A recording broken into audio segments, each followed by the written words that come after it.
Bismillahirrahmanirrahim. Assalamualaikum warahmatullahi wabarakatuh.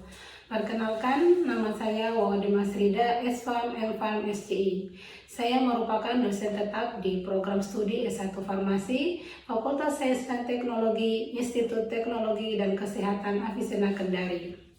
Saat ini saya dalam proses mengikuti seleksi sertifikasi dosen gelombang 1 yang diselenggarakan oleh Kemendikti-Saintek tahun 2025.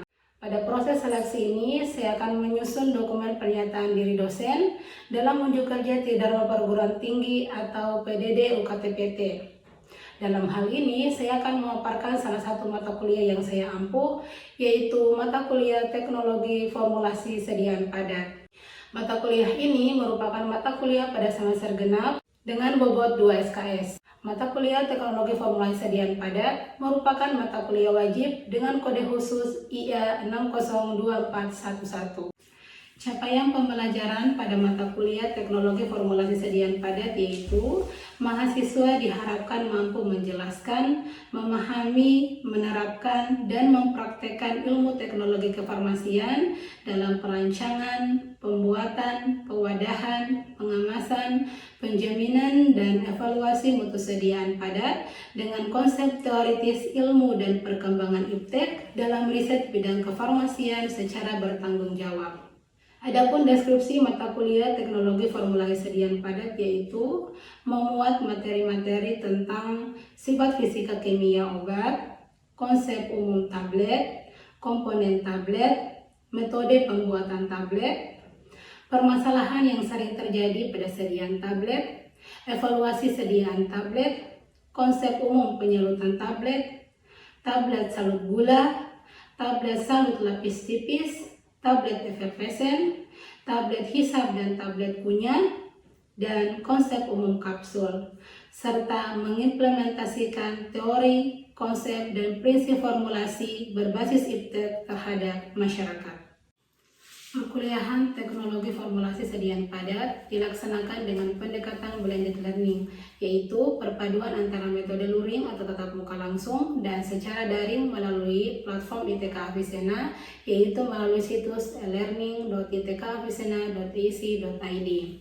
Mahasiswa dapat mengakses materi perkuliahan, mengunduh RPS, dan mengunggah tugas secara online. Sedangkan diskusi interaktif, presentasi, dan studi kasus nyata dilakukan dengan tatap muka di kelas. Metode pembelajaran yang saya terapkan bersifat aktif, partisipatif, dan berbasis pengalaman nyata, yaitu diantaranya ceramah interaktif dilaksanakan dengan tujuan untuk membangun pemahaman konseptual mahasiswa terhadap teori teknologi formulasi sediaan padat, dan diskusi kelompok bertujuan untuk mengundang kolaborasi mahasiswa dalam menyelesaikan studi kasus nyata.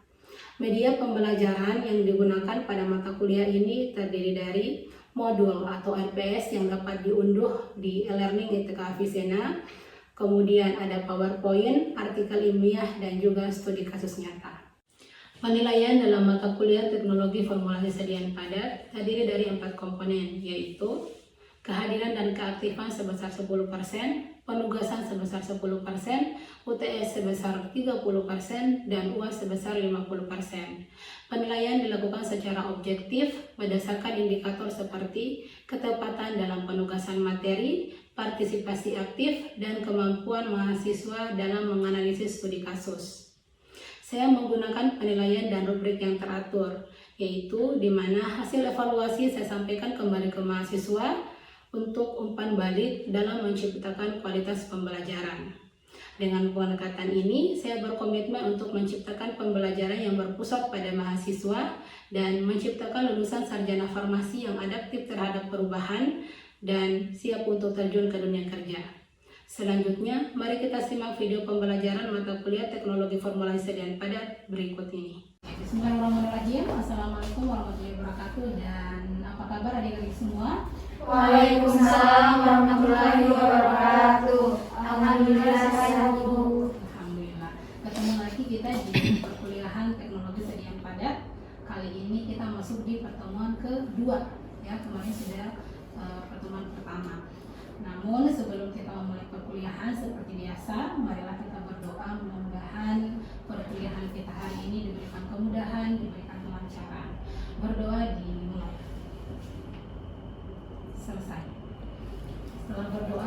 biasa kita absen dulu ya. Nur Ashifa, Hadir Bu. Nur Adha. Hadir Bu. Nah, minggu lalu mungkin kita sudah masuk pertemuan pertama. Hari ini kita lanjut di pertemuan kedua, yakni kita akan banyak membahas terkait dengan tablet, ya. Dengan tujuan pembelajaran kita hari ini adalah ketika adik-adik sudah mempelajari materi tentang tablet, itu diharapkan adik-adik sudah mampu menjelaskan bagaimana tablet, definisinya seperti apa, dan kemudian bagaimana macam-macam tablet, ya. Ada berapa macam tablet itu, ya. Nah, itu yang diharapkan ketika kemudian adik-adik mempelajari materi terkait dengan sediaan tablet, ya. Namun sebelum Ibu masuk ke materi sediaan tablet, kemarin kan kita sudah masuk terkait dengan preformulasi, ya. Yang dimana preformulasi itu adalah tahapan awal kita sebelum kita kemudian buat sediaan tablet, ya, tahapan awal kita. Kalau kita tidak kenal preformulasi, maka akan sulit kita membuat sediaan tablet, ya. Ada yang masih ingat kemarin terkait dengan preformulasi terkait dengan sifat fisika kimia obat? Saya Bu. Ya, silakan Nasibah. Fisika kimia obat seperti ukuran partikel, Oke, ukuran pH, partikel. dan kelarutan. Oke, jadi minggu lalu kita banyak belajar terkait preformulasi, yang salah satunya kita belajar terkait sifat fisika kimia, mengenal bagaimana sifat fisika kimia daripada obat atau bagaimana sifat fisika kimia daripada bahan aktif maupun daripada bahan tambahan, yang dimana awal kita mempelajari preformulasi itu adalah untuk rujukan kita ketika kita membuat formulasi tablet, ya. Jadi ada ukuran partikel, kemudian ada kelarutan, ada pH, ya, ada titik didih, ada titik leleh, gitu ya, yang dimana memang itu sangat dibutuhkan untuk kemudian kita formulasi tablet. Nah, kemarin sudah belajar preformulasi. Nah, hari ini kita akan belajar mengenai tablet, ya, sediaan tablet. Ini kayaknya sudah familiar sekali di adik-adik semua, ya, pasti di rumah, ya, pernah lihat tablet atau mungkin pernah konsumsi tablet. Ada yang bisa definisikan tablet? Saya Bu. Ya, silakan Yuna. Kalau menurut saya tablet itu merupakan sediaan padat. Iya, benar sekali ya. Jadi tablet itu merupakan salah satu yang termasuk dalam sediaan padat, ya. Selalu Ibu sampaikan ketika Ibu memberikan mata kuliah teknologi formulasi bahwa teknologi formulasi itu ada tiga sediaan, ya. Ada sediaan padat, ada sediaan semi padat, dan ada sediaan cair, ada atau bahkan juga ada yang sediaan steril, ya. Jadi tablet itu merupakan sediaan padat. Sediaan padat yang apa? Ya, sediaan padat yang mengandung bahan obat. Jadi ada yang namanya zat aktifnya, ya. Tablet ada sediaan padat yang mengandung bahan obat dengan atau tanpa zat pengisi yang cocok, gitu ya. Jadi tablet itu boleh kita pakaikan pengisi dan boleh kita tidak pakaikan pengisi, ya. Nah, kapan kita pakaikan pengisi dan kapan juga kita pakai tanpa pengisi, gitu ya. Jadi biasanya pengisi ini kita gunakan untuk mencukupkan bobot tabletnya. Jadi kalau misalnya kita buat tablet, sudah tambahkan komponen yang lain misalnya, gitu ya, ternyata pada saat ditimbang tidak mencukupi bobot tablet yang dipersyaratkan, maka kita harus tambahkan pengisi. Tapi selama penambahan zat aktif, kemudian penambahan bahan tambahan yang lain, kemudian sudah cukup bobot tabletnya, maka tidak usah kita tambahkan pengisi, gitu ya. Nah, kemudian bentuk-bentuk tablet ada apa saja? Ada yang bentuknya silinder, ada yang bentuknya kubus, ada yang bentuknya batang, ada yang bulat telur, peluru, atau bahkan ada yang bentuknya segitiga. Ya, jadi ada banyak sekali sediaan ataupun bentuk-bentuk tablet. Jadi bentuk-bentuk tablet itu ada silinder, ada kubus, kemudian ada yang batang, kemudian ada yang bulat telur, kemudian ada yang peluru, dan ada yang segitiga. Dengan tujuan adalah industri farmasi itu punya identitas masing-masing, gitu ya. Kayak misalnya tablet paracetamol toh, ada yang bentukannya lonjong toh, ada yang bentukannya bulat. Itu tuh untuk identitas masing-masing industri farmasi. Jadi beda PT, beda juga bentuk tabletnya, kadang seperti itu. Beda industri farmasi, kadang beda juga bentuk tabletnya, ya. Ada juga yang biasa tabletnya mungkin dikasih warna, gitu ya. Itu sebenarnya adalah biar setiap industri farmasi itu punya identitas sendiri-sendiri, gitu ya. Nah, kemudian tablet ini ada juga yang tebal maupun ada yang ya, dan ada juga yang lebih besar dan pada umumnya berukuran 5 sampai 17 mm dengan berat tidak boleh melebihi 1/3 diameter tablet gitu ya. Nah, ini untuk beberapa keuntungan tablet dibandingkan dengan sediaan yang lain ya, seperti sediaan-sediaan pada umumnya juga memiliki keuntungan dan kelebihan. Nah, mari kita simak untuk keuntungan tablet. Keuntungan tablet yang pertama adalah mudah kita gunakan ya. Berbeda dengan sediaan injeksi. Kalau sediaan injeksi kita butuh tenaga medis untuk penggunaan ya.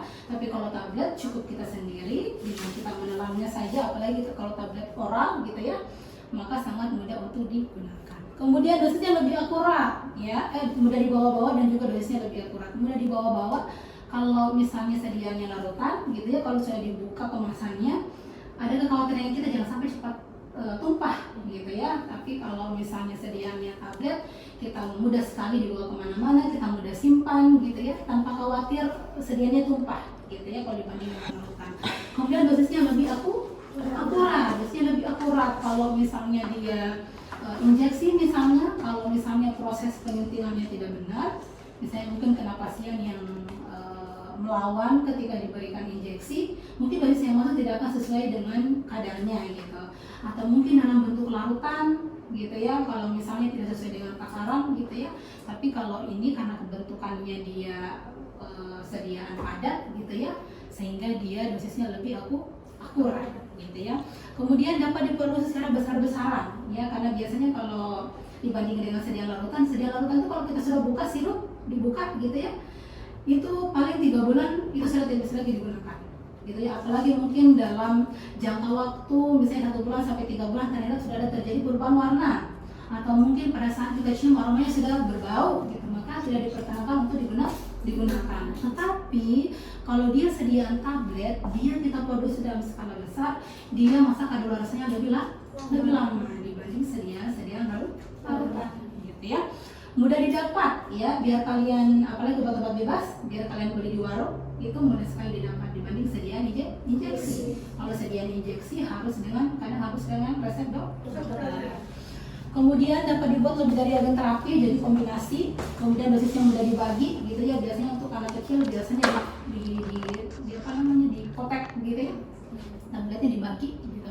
Kemudian lebih unggul dibandingkan dengan sediaan lain dalam hal stabilitas. Nah, ini sama kaitannya dengan dosisnya akurat. Jadi kalau dibandingkan dengan sediaan larutan, dia lebih unggul sediaan stabilitasnya. Kalau larutan kan dia gampang sekali berubah warnanya, apalagi kalau sudah terbuka penutupnya, apalagi kalau mungkin penutupnya tidak ditutup rapat gitu ya, mungkin ada pengaruh lingkungan yang dapat mendegradasi obatnya gitu ya.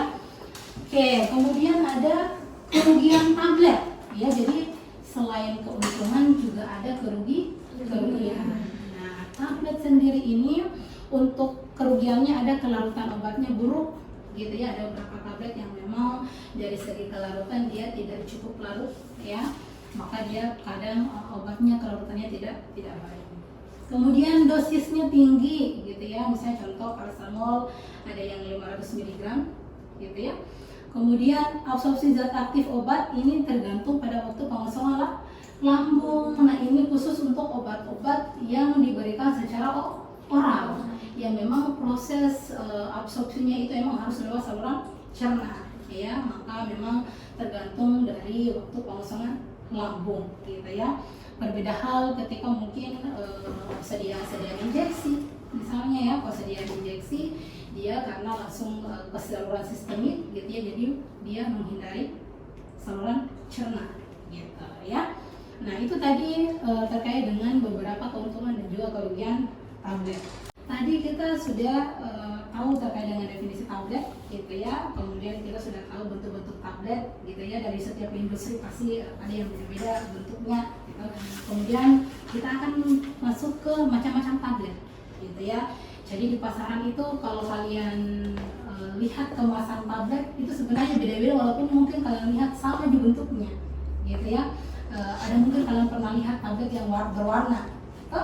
Nah, tablet berwarna itu kadang ada juga yang disalut ya. Kalau kalian lihat tablet dia berwarna kemudian mengkilat, nah itu biasanya disalut Nah, entah dia disalut film gitu ya, entah dia disalut gula misalnya untuk menghindari bau dan rasanya yang pahit gitu ya.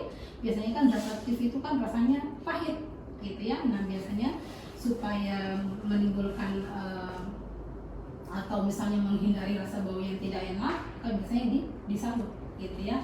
Nah, macam-macam, ada pertama ada tablet kempa ya. Nah, macam-macam tablet ini sebenarnya ada juga yang berdasarkan penggunaan dan ada juga yang berdasarkan metode pembuatannya. Nah, salah satunya kalau yang berdasarkan metode pembuatannya adalah tablet kempa ya. Nah, tablet kempa ini memang dia dibuat dengan proses pengempaan. Nah, tujuannya apa? Tujuannya adalah supaya obat ini dia waktu hancurnya lebih cepat atau proses pelepasannya lebih cepat di saluran cerna ya. Itu tujuan daripada tablet kempa ya. Kemudian ada tablet salut gula ya. Salut gula ini adalah tablet yang disalut dengan gula berwarna ataupun bisa juga disalut dengan gula yang tidak berwarna. Tujuannya apa? Untuk menutupi rasa dan bau yang tidak enak gitu. Makanya biasanya kadang dia disalut gula. Kemudian ada salut film. Nah, salut film biasanya memang adalah tablet inti. Jadi biasanya tablet salut itu adalah dari tablet inti gitu ya. Jadi tablet inti yang memang disalut dengan lapisan film ya, dengan polimer gitu, misalnya kayak HPMC gitu ya, atau mungkin jenis-jenis polimer yang lain. Kemudian ada tablet salut enterik ya. Tablet salut enterik ini memang adalah tablet yang didesain ya, biasanya memang ini untuk golongan obat-obat yang non steroid anti-inflammasi drugs. Nah, ini tablet salut enterik. Kemudian ada tablet lepas lambat atau sustained release. Nah, ini biasanya tablet yang dimodifikasi, didesain supaya proses pelepasannya itu lambat. Jadi efeknya itu diperpanjang. Nah, makanya dia disebut sustained release. Jadi proses pelepasannya itu diperlambat. Jadi kalau misalnya obat-obat konvensional, kalau sudah mengalami absorpsi di dalam tubuh, kemudian langsung terdisolusi, kemudian zat aktifnya hancur gitu kan. Tapi kalau obat yang tablet lepas lambat, itu proses pelepasannya diatur, diperlambat supaya onset obatnya atau reaksi obatnya itu dia long lasting gitu ya, jangka panjang atau misalnya lama efeknya dibanding tablet-tablet konvensional kan mungkin kadang berefek setelah 2 jam gitu. Kalau misalnya tablet lepas lambat itu dia dikontrol. Atau kadang juga sering yang sebut ini tablet lepas tunda. Ada juga yang sebut lepas tunda, ada juga yang sebut tablet lepas kontrol gitu ya. Nah, kemudian ada tablet sublingual ya, tablet sublingual yang di bawah lidah, kemudian ada tablet sublingual yang di rongga mulut. Kemudian ada tablet vagina yang memang dibuat supaya sistem pengantarannya itu adalah melalui vagina. Nah, tadi Ibu sudah menyampaikan terkait dengan macam-macam tablet ya, yang berdasarkan metode pembuatannya juga berdasarkan cara penggunaannya. Ya, jadi kalau yang berdasarkan metode pembuatannya itu ada seperti tablet kempa. Jadi dibuat atau dibangunkan berdasarkan metode pembuatannya. Dibuat dengan cara pengempaan. Kemudian ada salut gula, salut film, ada enterik, ada lepas lambat, ada sublingual, buka dan juga vagina berdasarkan penggunaan. Dan berdasarkan penggunaan yang salut gula, kemudian salut film, kemudian salut enterik, yang lepas lambat, kemudian yang sublingual dan bukal itu adalah berdasarkan metode pembuatan. Namun kalau yang sublingual, bukal dan juga vagina ini dia bukan secara oral. Jadi kalau yang secara oral itu kan dibagi tuh. Kalau misalnya tablet macam-macam kayak berdasarkan cara penggunaannya, ada yang digunakan secara oral dan ada yang digunakan bukan secara oral atau yang melalui saluran cerna gitu. Nah, kalau yang proses pelepasannya, penggunaannya proses pelepasannya melalui saluran cerna, maka kita batasi hanya sampai tablet lepas lambat. Itu proses penggunaannya melalui saluran cerna. Tapi kalau misalnya dia tablet sublingual, kemudian bukal, kemudian vagina gitu ya, dia proses pelepasannya sudah berbeda. Kalau sublingual kan proses pelepasannya di bawah lidah. Kalau misalnya bukal, dia proses pelepasannya di rongga mulut. Tapi kalau vagina, proses pelepasannya berarti di area vagina. Nah, itu kalau misalnya ada yang bertanya terkait dengan macam-macam tablet berdasarkan penggunaannya gitu, maka penggunaannya justru berbeda gitu ya. Ada yang memang penggunaannya melalui saluran cerna, ada pula yang penggunaannya memang proses pelepasannya, ada yang di rongga mulut, ada yang di bawah lidah, atau bahkan ada yang melalui vagina. Oke, bisa dipahami? Ada yang bisa menjelaskan ulang terkait dengan macam-macam tablet? Ya. silakan Nur Hada maju di depan, kemudian silakan jelaskan terkait dengan macam-macam tablet. Kemudian dijelaskan ketemuannya masing-masing. Ya, di situ saja deh berdiri. Oke, ada tablet Gempa. Jadi tablet Gempa itu apa? Tablet Gempa adalah tablet yang dibuat dengan proses pengempaan. Tablet salut gula adalah tablet inti yang disalut dengan gula berwarna atau tidak berwarna. Tablet salut film adalah tablet yang disalut dengan lapisan film atau polimer film seperti HPMC. Tablet salut enterik adalah tablet yang disalut dengan tujuan proses pelepasannya menghindari lambung. Tablet lepas lambat adalah tablet yang dibuat agar proses pelepasannya diperlambat. Tablet sublingual dan tablet bukal adalah tablet yang diletakkan di bawah lidah dan di rongga mulut. Tablet vagina adalah tablet yang dibuat dengan sistem pengantarannya melalui vagina. Oke, kita berikan tepuk tangan untuk ada. Jadi macam-macam tablet itu tadi sudah didefinisikan, sudah disampaikan kembali oleh Nur Hada, ya. Jadi ada beberapa macam-macam tablet, ada yang Gempa, salut film, gitu ya, yang memang dibuat dengan tujuan-tujuan tertentu, dibuat berdasarkan penggunaannya, gitu ya, dan juga dengan tujuan-tujuan tertentu lainnya. Oke, sampai di sini ada yang mau ditanyakan? Oke, Selviana, apa yang mau ditanyakan? Tadi kan kita sudah jelaskan macam-macam tablet. Pertanyaan yang kedua, keuntungan dari tablet sublingual dibandingkan dengan tablet-tablet yang lain, Bu. Oke, jadi kalau tablet sublingual itu dia memiliki keuntungan, salah satunya adalah proses pelepasannya itu tidak harus melewati saluran cerna. Jadi proses pelepasannya itu akan lebih cepat dibanding dengan tablet-tablet oral, karena dia di bagian rongga mulut kita ini adalah dikelilingi pembuluh darah yang sangat membantu dalam proses penghantaran obatnya. Ya, jadi salah satu keuntungan dari tablet sublingual itu adalah proses penghantarannya atau pelepasnya tidak harus melalui saluran cerna, dan onsetnya pun akan lebih cepat dibanding sediaan konvensional yang memang proses penghantarannya lewat saluran cerna. Ya, bisa dipahami ya? Oke, ada lagi yang mau ditanya? Oke, umum. Kapan suatu tablet diformulasi menjadi tablet salut enterik? Oke, bagus pertanyaannya ya. Jadi kenapa atau kapan tablet itu dibuat menjadi tablet salut enterik? Kapan diformulasikan menjadi tablet salut enterik? Karena ada banyak macam bisa kita mungkin formulasi lambat, bisa kita formulasi mungkin salut film dan lain sebagainya. Kapan suatu sediaan itu kita salut enterik adalah ketika bahan aktif obatnya kita itu setelah kita lakukan preformulasi, ternyata bahan aktif obatnya kita itu dapat mengiritasi lambung, gitu ya. Kalau dia mengiritasi lambung, maka kita harus formulasikan dalam sediaan salut enterik. Karena kenapa? Supaya proses pelepasnya tidak di lambung. Jadi biasanya kalau salut enterik itu proses pelepasnya ada di usus, gitu ya. Makanya kapan kita salut enterik ya? Jadi ketika zat aktif yang kita punya itu adalah zat aktif yang mengiritasi lambung, ya. Apalagi misalnya pasien-pasien kita memang orang yang punya riwayat lambung misalnya, maka sangat tidak disarankan untuk dibuat dalam tablet yang biasa, gitu ya. Maka kita harus buat dalam tablet salut enterik supaya proses pelepasannya dia menghindari lambung, gitu ya. Proses pelepasannya di usus, gitu ya. Bisa dipahami ya tentang macam-macam tablet ya. Ada lagi yang mau bertanya? Cukup dipahami? Oke, terima kasih banyak. Oke, kalau misalnya tidak ada yang bertanya, mungkin ada yang bisa menyimpulkan materi kita hari ini terkait dengan sediaan tablet, terkait dengan definisi tablet dan juga macam-macam tablet. Ya, silakan Rahada kesimpulan kita pada pertemuan kali ini.